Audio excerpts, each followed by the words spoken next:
자, 우리 청년부들은 이제 직장인도 있고 또 이렇게 학생도 있습니다. 지금 이제 뭐 휴가철을 맞아서 직장인들은 뭐 이렇게 평가라든지 또 점검 때문에 좀 긴장하고 또 이렇게 휴가로 출근해서 일했던 사람도 있고, 또 이제 학생들은 이렇게 기말고사까지 끝내고 이제 방학 기간을 이제 보내고 있는 그런 시간들을 보내고 있죠. 근데 여러분, 이렇게 누군가에게 평가받는 것, 사실은 이게 좀 기쁜 사람이 별로 없죠. 물론 잘 준비한 사람들이야 뭐 평가라든지 시험을 이렇게 통해서 나의 어떤 뭐 노력이라든지 그런 걸 준비하겠지만, 대부분의 사람들은 가뜩이나 바쁜 이렇게 업무 일정 가운데 또 추가로 평가를 준비하고 그 평가에 맞춰서 또 이렇게 또 추가로 일을 하다 보면 잠도 부족하고 이제 신경도 날카로워지는 것이 뭐 사실입니다. 그렇죠? 그런데 여러분, 이 평가를 받는 것, 이 시험을 통해서 우리의 어떤 성실을 점검받는 것, 어, 이렇게 만나는 건 참 귀찮고 벅차지만 이것이 꼭 우리 가운데 무거운 짐만일까요?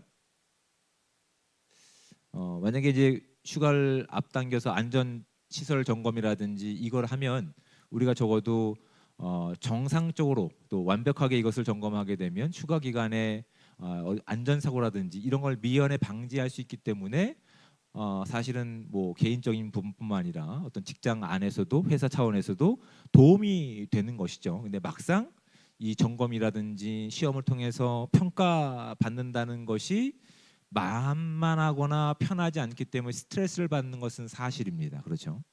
그럼에도 불구하고 이 평가는 우리 가운데 필요한 것이 분명한데, 지금 오늘 본문 가운데 소개되고 있는 이 야곱의 유언도 사실은 이제 아버지, 육신의 아버지 야곱이 자신의 자녀들 가운데서 이제 유언으로 남기는 축복이 아니라 유언이라고 하는 형식을 빌려서 하나님께서 이스라엘 백성 가운데 앞으로 하실 일들에 대한 계획을, 계시를 말씀하시는 내용으로 이해하는 것이 좋을 것 같아요. 그러니까 이것이 어떻게 이해하면 좋으냐면, 하나님이 그들의 지금까지 살아온 삶의 방식과 행실을 따라서 평가하시는 거예요. 성적표를 매기시는 거예요. 근데 이 성적표라고 하는 것, 평가서라고 하는 것은 여러분, 이것이 이 평가서를 가지고 완전히 너의 인생은 끝났어라고 이야기하시는 걸까요? 여러분 뭐 직장에서라든지 아니면 뭐 중간고사, 기말고사를 통해서 평가받으면 여러분의 인생이 끝났습니까? 잘 못 보다 한다 하더라도 조금 실망하고 좀 상처 입는다 하더라도 결국은 내일을 더 열심히 준비할 수 있는 어떤 발판이 되지 않습니까? 그러니까 하나님께서 야곱을 통해서 이제 그들의 후손인 이렇게 자녀들을 통해서 이스라엘 백성의 기초를 삼으실 것인데, 지금 여기서는 그들이 지금까지 살아왔던 삶의 방식을 가지고 나름대로 지금 성적표를 매기고 계시는 거예요. 성적표를 매기고 계시는 것은 너희들이 이제 이렇게 살았으니까 이런 결과로 난 너희를 심판할 것이다가 아니라, 너희들이 지금까지 이렇게 살았다 하더라도 나는 너희 가운데 계획한 것이 있으니 너희들의 삶의 방식을 돌이켜서 내가 원하는 삶을 살라라고 하는 오히려 당부와 기대가 담겨 있는 말씀으로 이해하는 것이 좋다고요. 그렇죠? 그런 관점에서 봤을 때 오늘 야곱의 어떤 유언을 빌어서 하나님이 계시하시는 이 내용이 좀 험악하긴 합니다.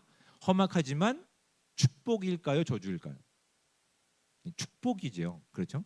지금까지의 삶을 정리하게 하니까, 지금까지의 삶을 돌이켜서 하나님이 기뻐하시는 모습으로 돌이킬 수 있는, 너희들이 비록 지금까지 그렇게 험하게 살았다 하더라도 내가 너희 가운데 약속한 것은 바뀌지 않을 거야. 그래서 내가 너희들의 실수와 잘못을 통해서도 나의 의로운 의를, 나의 꿈을, 이 땅을 사랑하는 나의 어떤 계획들을 반드시 이뤄낼 거야라고 하나님이 기회를 주시는 것, 이 성적표 가운데 담겨 있는 겁니다. 그래서 우리가 지난주까지 살펴봤듯이 야곱의 인생이 어떻습니까? 험악한 인생이었다고요.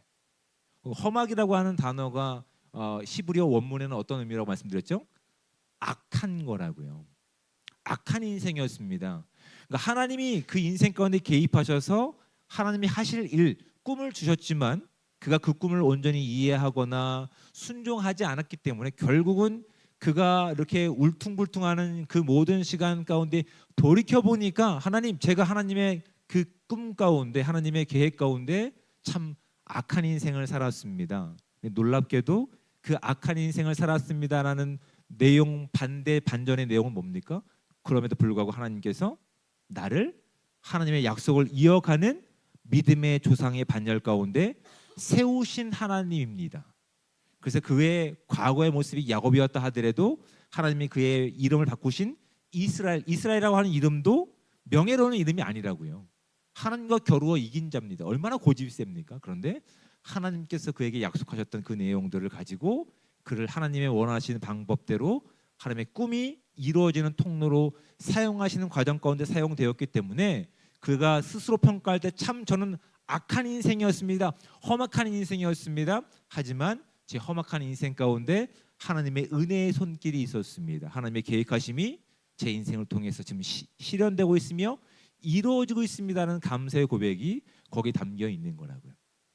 그래서 비록 본인이 살아갔던 삶의 방식은 악하다 하더라도 하나님께서 그를 통해서 하시고자 하는 놀라운 계획들과 약속이 여전히 남아 있기 때문에 이제 야곱은 이제 다른 조상들처럼 이렇게 뭐 자신의 아버지 이삭처럼 비밀리에 이렇게 자녀에게 유언을 남기며 축복한 것이 아니라 공개적으로 지금 축복을 하고 있는 거예요. 그래서 49장 1절 말씀을 다시 한번 보면 이렇게 기록하고 있습니다.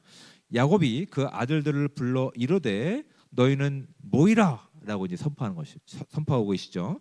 너희가 후일에 당할 일을 내가 너희에게 이르리라라고 되어 있습니다. 너희는 모여라, 그리고 들어라. 이것이 하나님이 너희를 향한 계획이다. 그리고 이 계획 가운데는 너희들이 지금 어떤 삶의 방식을 가지고 살아왔는지 하나님의 평가, 성적표가 여기 있다. 그러니 좌절하거나 여기서 멈추는 것이 아니라 더 열심히 하나님을 의지하고 하나님의 뜻이 이루어지기를 바라는 마음이 하나님이 야곱을 통해서 주어지는 이 유언권에 담겨 있다고요. 이것이 최종적인 결과물이 아닙니다. 그런데 우리는 흔히 이런 실수를 하죠. 내가 하나님 앞에 이런 평가를 받았으니 나는 뭘 해도 안 되겠구나. 하나님의 평가는 그렇게 우리가 이렇게 그 한계 안에 갇혀 사는 것으로 원치 않으신다고요. 우리가 하나님의 꿈을 가지고 마음껏 하나님의 자유와 하나님의 생명과 하나님의 능력을 살기를 원하시는 목적이 지금 야곱의 이 성적표 가운데 우리에게 주어진다는 사실을 기억하셔야 되는 거예요. 그래서 지금 오늘 우리가 겪게 되는 때로는 조금의 어려움들이 있죠. 질병의 어려움이라든지 아니면 내가 계획했던 것이 원대로 되지 않는 것들, 또한 뭔가 좀 이렇게 좀 이렇게 믿지 않는 자들 가운데 당당하게 뭔가 이렇게 하나님의 말씀을 선포하고 전하고 싶은 어떤 성공의 모습을 그리고 있는데 오히려 그런 것들이 다 막힌 자리 가운데서 마치 성적표는 이런 것 같죠. 네가 이렇게 많은 것을 가지고 있지만 네가 나의 침상을 더럽혔으니 너는 뭐게 뭐 이렇게 될 것이다. 그렇게 됐기 때문에 너희는 영영 나의 성회에서 끊어짐을 받을 것이다. 이런 내용이 아니라고요. 하나님이 평가하시는 것은 오히려 우리가 겪고 있는 이 어려움의 시간 가운데서 하나님, 내가 주님 앞에 꺼내놓을 수 있는 성적표, 하나님께 받은 성적표는 참 볼품없지만 이 볼품없는 내용 가운데도 저는 하나님을 믿겠습니다. 하나님께서 나에게 약속하신 것, 하나님의 자녀로 삼으시겠다고 하는 약속, 하나님 나와 함께 하시겠다는 약속, 저는 절대 이거 포기하지 않겠습니다. 그러니 하나님께서 나를 통해서 하나님의 의를 이 땅 가운데 선포해 주십시오라고 기대하기를 원하시는 것이 하나님께서 야곱의 후손들 가운데 남기는 유언 가운데 담겨 있는 하나님의 마음인 줄을 믿기를 주님으로 축복을 드립니다. 그 내용이 이제 49장에 쭉 나와 있는 거예요. 근데 오늘 우리가 살펴볼 내용들은 전부 다는 아닌데 대표적인 인물들만 먼저 언급을 하겠습니다. 먼저 누가 드러나냐면 야곱의 큰아들 르우벤입니다. 이제 3절 말씀을 보시면 르우벤아 너는 내 장자요 내 능력이요 내 기력의 시작이라 위풍이 월등하고 권능이 탁월하다 라고 얘기합니다. 좋은 내용입니까? 나쁜 내용입니까? 좋은 내용으로 가득 차죠. 너는 나에게 큰 기쁨을 안겨주었고 모든 것이 나의 어떤 이 첫 번째 어떤 상징이기 때문에 너는 참 복된 인생이다라고 얘기합니다. 근데 뒤에 이어지는 말이 탁월하다마는 물의 끓음 같았은즉 너는 탁월하지 못하리니 내가 아버지의 침상에 올라 더럽혔음이로다. 그가 내 침상에 올랐었도다라고 이제 야곱은 이제 루벤에게 이런 유언을 합니다. 하나님의 계시를 이렇게 선포합니다. 이게 어떤 의미인지 여러분 우리가 창세기를 강의했기 때문에 대부분 이해하시죠. 루벤은 하나님께서 이삭을 통해서 첫 번째 주신 하나님의 어떤 선물임에도 불구하고 그가 많은 은사를 또한 선물을 받았음에도 불구하고 그는 아버지 야곱이 가지고 있었던 편애, 그래서 편애가 또 그 계속 다른 곳 쪽으로 이어질까봐 그거를 아마도 본인이 의지적으로 아니면 본인이 어떤 하나님보다 앞서서 방해했던 인물로 이렇게 등장하는 겁니다. 그러니까 우리가 아무리 많은 은사를 가지고 있다 하더라도 우리가 많은 선물을 받았다 하더라도 하나님의 시간보다 앞설 수는 없음을 알아야 됩니다. 하나님의 계획보다 먼저 나가서는 안 된다는 것을 루벤을 통해서 보게 되죠. 많은 것을 가지고 있지만 오히려 그것들이 그의 인생 가운데서 하나님으로부터 좋지 않은 성적표를 받게 되는 현실을 바라보게 됩니다. 또 보시면 이제 5절 말씀에 보면 시므온과 레이가 등장합니다. 시므온과 레이는 형제요 그들의 칼은 폭력의 도구로다. 내 호나 그들의 모의에 상관하지 말지어다. 내 영광아 그들의 집회에 참여하지 말지어다.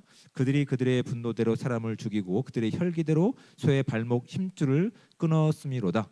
그 노여움이 혹독하니 저주를 받을 것이요 분기가 맹렬하니 저주를 받을 것이라. 내가 그들을 야곱 중에서 나누며 이스라엘 중에서 흩으리로다.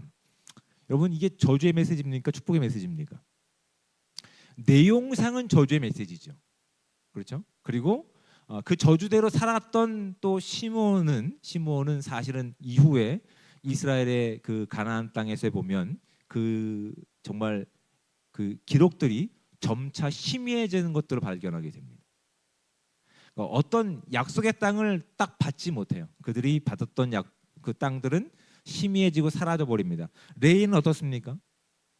레이는 자신의 땅을 따로 할당되지 않고 나머지 이렇게 형제들이 가지고 있는 땅, 그 땅에서 일부를 떼어서 레위 지파가 받게 되는 말 그대로 그 형제 중에 흩어지는 인생을 살게 됩니다. 그런데 반전이 있습니다. 레위는 우리가 어떻게 기억하고 있죠? 그렇죠. 제사장 지파로 레위 민족을 하나님께서 선택하십니다. 비록 지금 여기서 하나님의 계획 가운데 하나님의 성적표는 레위는 보면 험악하고 칼을 잘 쓸고 포악하다고 인정받지만 그가 이 평가를 받고 하나님께서 사용하시는 그 하나님이 원하시는 그 거룩함 가운데 그가 참여했을 때 그는 하나님 돌이켜서 하나님을 예배하는 제사장 민족으로 제사장의 이제 이 시작점으로 사용될 수 있다는 것을 우리는 이제 성경의 기록들을 통해서 확인하게 되는 거죠. 그러니까 여기서 나타나고 있는 유언을 빌어서 드러나고 있는 하나님의 성적표는 그 성적대로 내가 너희를 심판하거나 저주하는 것이 아니라 너희가 지금 이런 모습이니 이제 돌이켜서 내가 너희 가운데 약속한 것들, 내가 너희 가운데 원하는 내용들을 살기 위해서 그래서 나보다 나의 계획보다 나의 시간보다 앞서지 말고 그렇게 모든 시간 가운데 모든 관계 가운데 나를 인정하고 사는 인생이 되기 원한다라는 하나님의 기대와 다짐이 담겨 있는 겁니다. 지금까지 이렇게 봤는데 8절 말씀에는 이제 좀 유일하게 좀 축복다운 축복의 메시지가 선포됩니다. 유다입니다. 유다는 넷째 아들입니다. 유다야 너는 내 형제의 찬송이 될지라. 내 손이 내 원수의 목을 잡을 것이요 내 아버지의 아들들이 내 앞에 절하리로다. 유다는 사자 새끼로다. 내 아들아 너는 움킨 것을 찢고 올라갔도다. 그가 엎드리고 웅크림이 수사자 같고 암사자 같으니 누가 그를 범할 수 있으랴. 규가 유다를 떠나지 아니하며 통치자의 지팡이가 그 발 사이에서 떠나지 아니하기를 실러가 오시기까지 이를지니 그에게 모든 백성이 복종하리로다라고 이야기하면서 뒤에 이어지는 내용 가운데 계속 이어지는 축복의 메시지가 있습니다. 사실은 우리가 기대했던 내용들은 유다가 받았던 어떤 축복과 유언의 내용일 겁니다. 하나님 저도 이렇게 축복해 주세요. 유다가 누렸던 이런 축복들이 저도 있기 원합니다라고 우리가 이렇게 간구할 수 있지만 하나님은 오히려 야곱을 통해서 오히려 지금 너희들의 모습을 좀 확인하고 너희들이 고쳐야 될 부분들이 무엇인지를 확인하기는 원한다라고 하는 그런 내용이 담겨 있는 거. 그래서 요한계시록에도 보면 어떤 내용이 있습니까? 아시아의 7교회를 대표하는 모든 교회 가운데서 하나님께서 앞으로 남겨질 하나님이 함께 하시는 교회 공동체가 어떻게 살아내기를 원하시는지 중간 평가를 하시는 내용이 있어요. 기대를 담아서 성적표를 내시는 내용들이 있어요. 그래서 너희들이 이것 때문에 그러니까 너희들은 낙제가 아니라 너희들이 비록 지금까지 이런 모습이 너희 가운데 결과로 드러났다 하더라도 너희는 내가 너희 가운데 약속한 것들을 끝까지 포기하지 말고 지켜냄을 통해서 너희들이 누리고 있는 그 복을 앞으로 이어지는 후세들 가운데 이 땅 가운데 전할 수 있는 진짜 복이 되기 원한다는 마음이 여기 담겨 있는 거예요. 하나님께서 아브라함을 불러내셨을 때 뭐라고 축복하십니까? 너는 복이 될지니라고 얘기하신 거라고요. 복이 되는 겁니다. 복은 정말 말 그대로 가지고 있는 자가 나눌 수 있는 거라고요. 그런데 아브라함과 함께 하시는 복은 어떤 복입니까? 그 하나님이 그 인생 가운데 개입하시는 그 인생 자체가 복이 되어서 그 하나님을 전할 수 있는 진짜 복을 나눌 수 있는 하나님의 백성이 된다는 것이 이제 야곱의 때가 되어서야 우리 구체적으로 드러나고 있는 것들이죠. 그래서 이런 지금 야곱의 입술을 통해서 유언을 통해서 계획되어지고 있는 하나님의 계시의 말씀은 이들이 머물고 있는 이집트에서 10년 안에 20년 안에 이루어지는 것이 아닙니다. 앞으로 430년이 지나서 약속의 땅 가나안 땅에 들어가고 그 이후에 영적인 이스라엘 백성들이 살아가는 그 모든 삶의 내용 가운데 담겨 있는 하나님의 메시지라는 사실을 우리가 확인하게 된다고요. 그러니까 얼마나 하나님의 그 마음이 이 성적표를 통해서 언급이 됩니까? 근데 유다는 어떤 인생을 살았습니까? 그가 그런 형제들의 어떤 모습 가운데 하나님께서 약속하셨던 그 약속보다 세상적인 방법이 더 쉬울 것 같아서 편할 것 같아서 그 가족을 떠났던 시간이 있다고요. 자신의 동생 요셉을 팔아버림을 통해서. 그래서 어떻게 됩니까? 결국은 자신의 며느리, 이방 며느리죠. 다말을 통해서 하나님의 약속을 이어가는 것이 나에게 복이라는 사실을 그가 깨닫게 되고 발견하게 되어서 다시 하나님의 약속의 이 교회 공동체 안에 들어오는 것들을 우리가 말씀을 통해 확인하게 되지 않았습니까? 결국은 돌이킨 유다의 이 선택을 통해서 하나님께서 그의 모든 삶을 통해서 앞으로 오실 예수 그리스도를 지금 예표하는 놀라운 계시의 말씀을 오늘 말씀을 통해서 보게 되는 거예요. 사실은 이 찬송이라고 하는 말은 사람한테 쓰지 않아요. 근데 유일합니다. 성경에서 8절 말씀을 보십시오. 유다야 너는 내 형제의 찬송이 될지라라고 되어 있어요. 이 찬송은 오직 하나님께 올릴 수 있는 이 표현들인데 유다는 앞으로 그의 후손을 통해서 오실 예수 그리스도의 시작점이 되었고 조상이 되었기 때문에 하나님은 그 오실 하나님에 대해서 오실 예수 그리스도에 대해서 그렇게 유다를 향해서 찬송이라고 하는 말을 쓰고 있는 거야. 그러니까 이런 내용들은 유다가 좀 뛰어나다가 아니라 유다가 비록 그의 인생 가운데 비록 잘못된 길로 접었던 시간도 있었지만 결국 돌이켜서 하나님의 약속 가운데 들어왔을 때 그가 얼마만큼 하나님의 복의 통로로 사용되고 있는지를 이 글을 읽고 있는 모든 사람들이 알기를 원하게 하시는 목적이 있는 거예요. 그러니까 이것이 단순히 아버지가 자녀들 가운데 남겨있는 유산으로 본다면 이 아버지가 노망났구나라고 평가할 수 있지만 사실은 노망난 것이 아니라 하나님께서 오히려 이 야곱을 통해서 자녀들 가운데 아니 그 다음 영적인 이스라엘을 살아가야 되는 우리 모두 가운데서 하나님께서 우리를 지금 평가하고 계시며 우리가 어떻게 삶을 돌이켜야 되는지를 말씀하고 있는 거라고요. 그래서 기독교인들 가운데는 늘 세 가지 시선이 따라온다고 얘기합니다. 어떤 시선이냐면 내가 나를 바라보는 시선, 그 타인이 나를 바라보는 시선, 또 하나님께서 나를 바라보는 시선에서 우리는 자유롭지 않은 존재라는 사실을 알고 계셔야 되는 거예요. 그러니까 내가 보기에는 그냥 감추고 살아갈 수 있지만 다른 사람들이 나를 평가하는 것은 또 다른 평가로 드러날 수 있을 뿐만 아니라 하나님은 또 다른 평가로 나를 이렇게 감찰하시면서 바라보게 하시는 거예요. 그래서 우리의 삶 가운데서 하나님의 구원하심과 계획하심보단 하나님께서 원하시는 생명의 내용보단 다른 어떤 것들이 있다고 한다면 우리가 하나님 앞에 우리의 잘못된 것들 또는 어긋난 것들을 꺼내놓고 그렇게 하나님 앞에 돌아갈 수 있는 그 은혜의 시간들이 우리 가운데 필요한 것이죠. 그런데 여러분, 아무리 우리가 결심한다고 해서 우리의 죄의 문제들, 어떤 유혹의 문제들, 중독의 문제를 끊을 수 있습니까? 없어요. 하나님이 말씀하시는 내용이 바로 그거예요. 우리가 아무리 이런 결과를 성적표를 받고 나서 아무리 결심한다고 한들 내 의지와 내 힘을 가지고 그것을 끊어내고 하나님께 돌아갈 수 있는 능력이 우리 가운데 없어요. 그래서 우리는 날마다 끊임없이 하나님 앞에 간구해야 되는 거예요. 하나님, 제가 이것을 말씀을 통해 발견하고 깨달았습니다. 하지만 내가 이것을 지킬 믿음이 없습니다. 지킬 힘이 없습니다. 그러니 하나님, 제 인생 가운데 개입하셔서 이걸 발견하게 해달라고, 다시 한번 끊을 수 있도록 훈련할 수 있는 믿음을 달라고, 용기를 달라고 그렇게 나가셔야 되는 거라고. 그럴 때 비로소 하나님 바꾸신 유다를 통해서 예수 그리스도가 오셔서 우리의 부족하고 연약한 것들을 통해서 하나님의 선하고 아름다운 것들, 그래서 성경에 보면 신약 성경에 이렇게 되어 있습니다. 우리의 모든 것을 가지고 하나님의 선과 의를 이뤄내신다고 말씀하시는 거예요. 근데 고린도전서에 보면 우리가 어떤 모습이었는지를 성경은 분명히 말씀하고 있습니다. 고린도전서 1장 26절과 27절 말씀을 좀 볼까요? 신약 성경입니다. 고린도전서 1장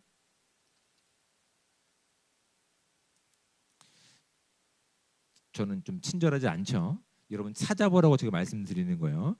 자, 신약 성경 263쪽, 264쪽에 해당됩니다. 고린도전서 1장 26절부터 이렇게 기록되고 있습니다. 형제들아, 너희를 부르심을 보라. 육체를 따라 지혜로운 자가 많지 아니하며 능한 자가 많지 아니하며 문벌 좋은 자가 많지 아니하도다. 그러나 하나님께서 세상에 미련한 것들을 택하사 지혜 있는 자들을 부끄럽게 하려 하시고 세상에 약한 것들을 택하사 강한 것들을 부끄럽게 하려 하시며 하나님께서 세상에 천한 것들과 멸시받는 것들과 없는 것들을 택하사 있는 것들을 폐하려 하시나니 이는 아무 육체도 하나님 앞에서 자랑하지 못하게 하려 하심이라.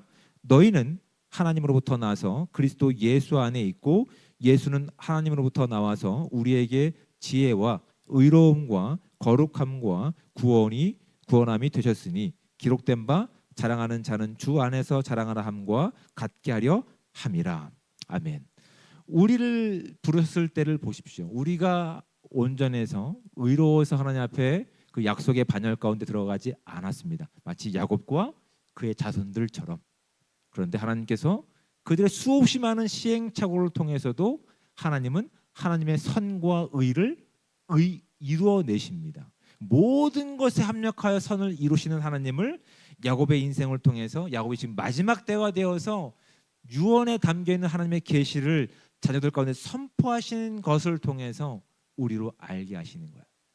하나님은 이스라엘 백성들, 하나님께서 원하시는 믿음의 사람들을 그냥 불러내고 끝내는 것이 아니에요. 그 가운데 하나님께서는 우리를 끝까지 사랑하시기 때문에 끝까지 책임지는 모습을 마치 이 중간 성적표를 가지고 우리로 알게 하시는 거예요. 그러니까 하나님께서는 오히려 우리의 실패하는 것을 통해서 무엇을 발견하게 하십니까? 우리의 힘과 능력으로는 할 수 없는 길이구나.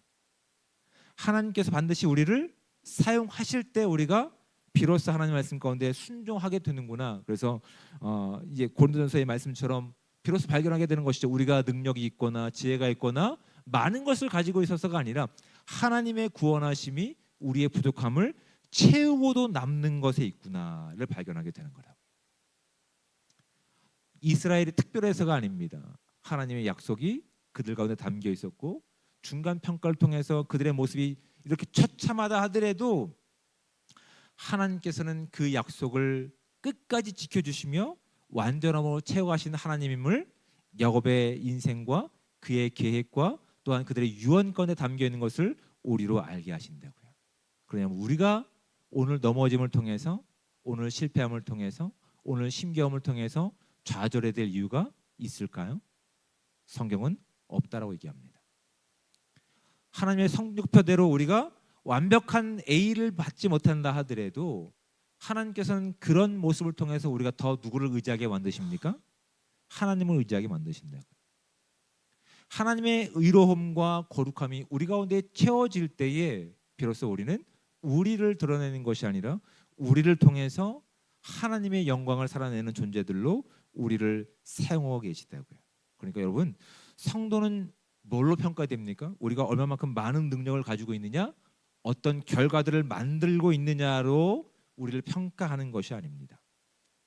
우리의 삶의 시간을 통해서 우리가 얼마만큼 하나님과 가까운 시간을 보내고 있는가, 전적으로 하나님께 의지하고 있는가, 하나님 앞에 우리의 모든 것을 맡기고 있느냐, 하나님과의 거리로서 성도의 영적인 이 성적이 검증되는 시간이라는 사실을 확인할 수 있는 시간들 되시기를 주님으로 축복을 드립니다. 이제 또 한 주간 여러분의 시간 가운데 나가서 살 텐데 해보십시오. 또 도전하고 또 넘어지는 인생 가운데 있을 겁니다. 그런데 하나님은 우리를 절대 포기하지 않으십니다. 그러니 그 믿음을 가지고 넘어진 자리에서 좌절하고 낭망하는 것이 아니라 하나님 다시 한번 저에게 힘을 주시면 제가 다시 한번 일어서 보겠습니다. 어제까지 못한 일이지만 다시 한번 하나님 제가 믿음을 가지고 시도해 보겠습니다. 이것을 계속 유지할 수 있는 믿음을 주십시오. 이렇게 기도하면서 우리의 시간 가운데 하나님의 약속과 계획하심을 드러낼 수 있는 그런 아름다운 교회 공동체 청년 지체들 되시기를 주님의 축복을 드립니다. 아멘. 기도하겠습니다.